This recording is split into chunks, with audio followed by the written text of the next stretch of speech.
దొంగల తెలివి చూస్తుంటే దిమాకు ఖరాబ్ అవుతుంది పోర్రి. లో ప్రొఫైల్ తోటి హై థింకింగ్ చేసుకుంటా అల్కగా దోసుకపోతుర్రు.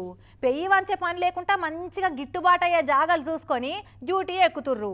ఇద్దరు ముగ్గురు కలిసి గ్యాంగు లేక కొందరు పోతుంటే సింగిల్గా పోయి పనితనం చూపిస్తున్నారు ఇంకొంతమంది మోతెవర్లు. ఆగో అసొంటన్న కథే గిది కూడా.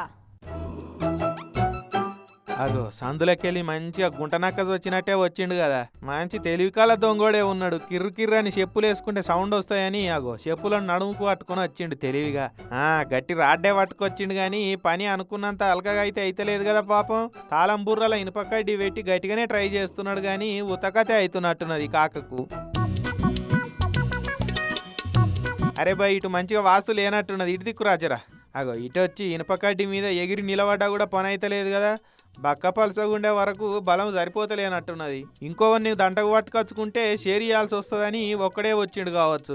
ఎవిస్ హాస్పిటల్లో GAE అనే ట్రీట్మెంట్ వచ్చింది.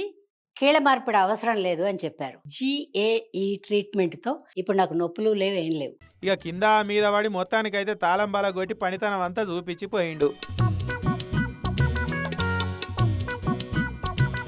ఖమ్మం జిల్లాలున్న కొత్త కొత్తూరులో అర్ధరాత్రి నన్ను ఎవడు చూస్తలేరు అనుకుంటా పిల్లి వచ్చినట్టే వచ్చిండు. ఇక గుడితాళం బలగొట్టి ఉండీలున్న 50,000 రూపాయలని ఎత్తుకపోయిండట.